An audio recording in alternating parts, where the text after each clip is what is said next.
Good morning, everyone. So, today you and I are going to talk about trendy tools and the paradox of them, or the conundrum. Let's call it the conundrum of trendy technology. So, let's get into it. Now, for this to make any type of sense, I'm going to have to give you a little bit of context, so just bear with me. First and foremost, let's talk about trendy technology, because that's a very subjective term.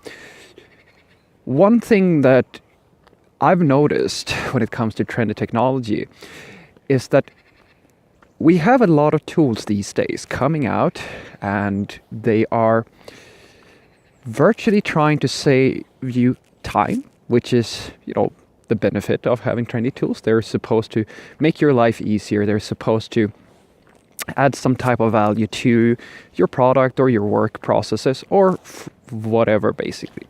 And a lot of them do sorta the same thing, and there are varying degrees of value that they can provide. They all provide a certain amount of value, but there's different degrees to it, and they have different flavors. Now, I spoke with an old colleague of mine, or I was out basically having an after work with a few colleagues of mine just the other day, and we were talking back and forth about trendy technologies versus more conservative things that have been around for a little while. And this is the sort of debate you usually get with people who come into, well, they're a little bit younger in their career. When they sit down and talk with somebody who has been around for a little while, that's usually the sort of discussion that comes up. Now, what you may not believe this, but it wasn't all that long ago where I started realizing that there was a point to that. Because I'm one of those people who I will always listen to somebody I can hear has experience or has done a fair bit of thinking. Doesn't matter if I agree with the person or not. I always listen. Experience is gold. Always listen to experience.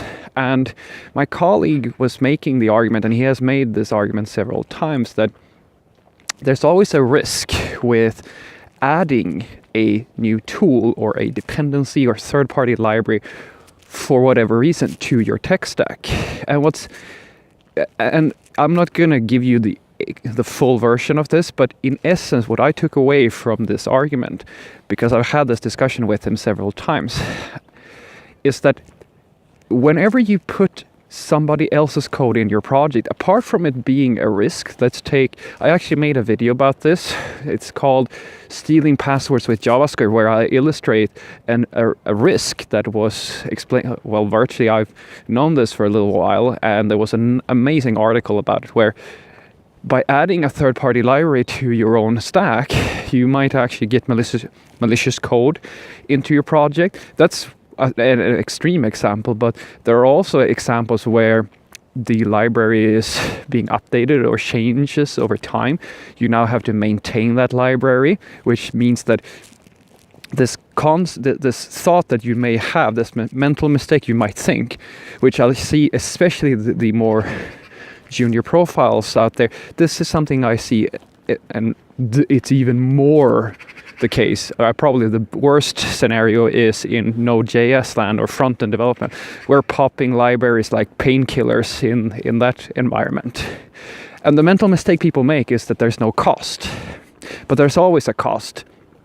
It might not be there right now, but it might, and it may never be something that you feel is all that costly to you. But if we can just accept that there's always a cost-benefit ratio to each library, that means that you have to kind of analyze if that value that you're getting is overweighing the potential cost and risk to your own project. And you always have to make that call. And I think a lot of people don't really think about that all that much, because you see, we have enough examples out there in the world of IT of people who add tiny little libraries that don't really do all that much for the project. They might be useful, but if you're really honest with yourself and you ask that question, do I really need this? Most people will say that No, but it's nice to have. And I'm one of those people, and my colleagues, I think he's on board with me there. He is more conservative, just like I have pretty much become. Because nice to have, well, that's not good enough for me. Nice to have is not good enough.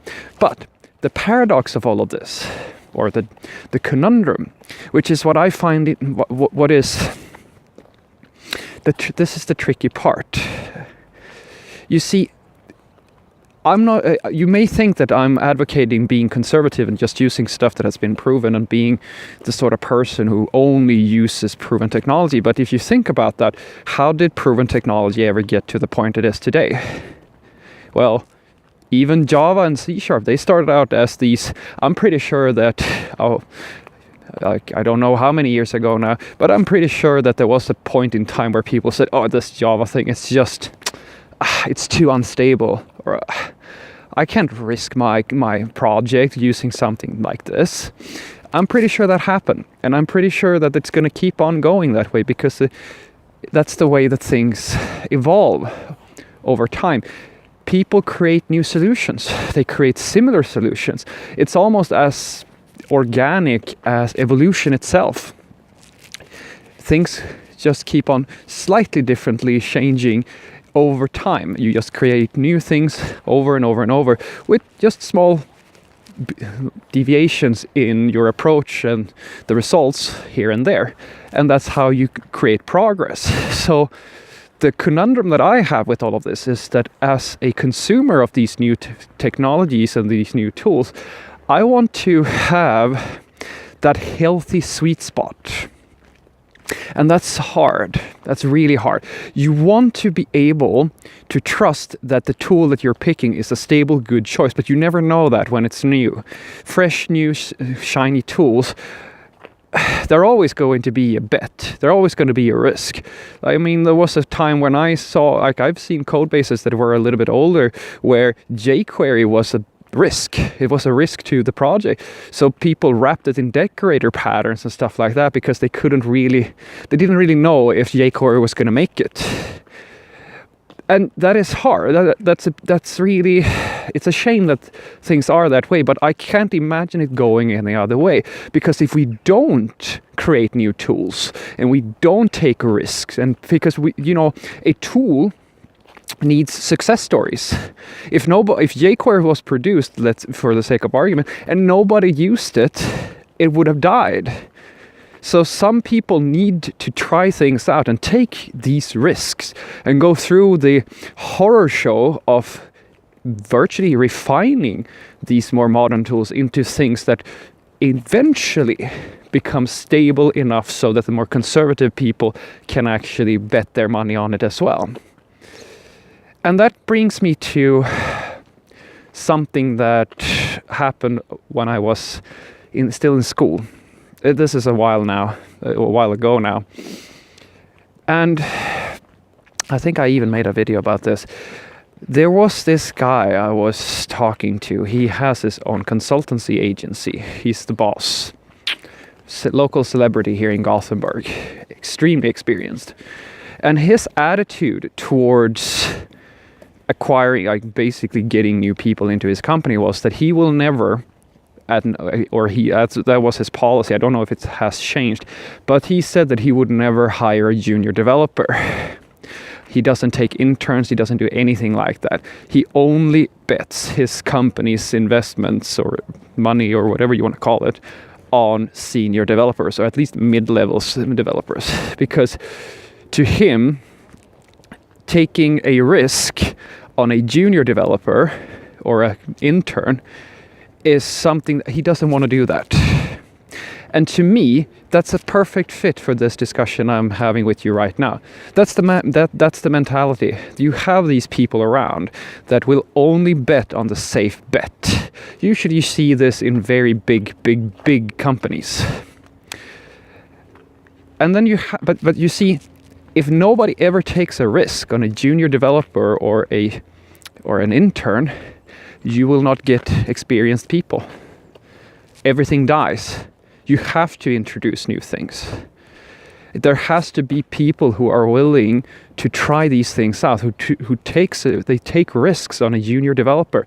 These are usually the startup companies of the world, or since the scarcity of developers is so massive, there are also very large companies who take risks on junior developers because they don't really have much in terms of options.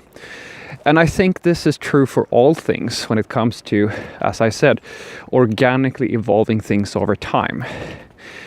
The trick is to figure out what's going to be a good investment and what's going to be a bad investment. And when you can answer that one, share that insight with us all, because I'm pretty sure that everybody out there in the world wants to know what's a good idea long term and what is something that's just going to cause you a lot of pain.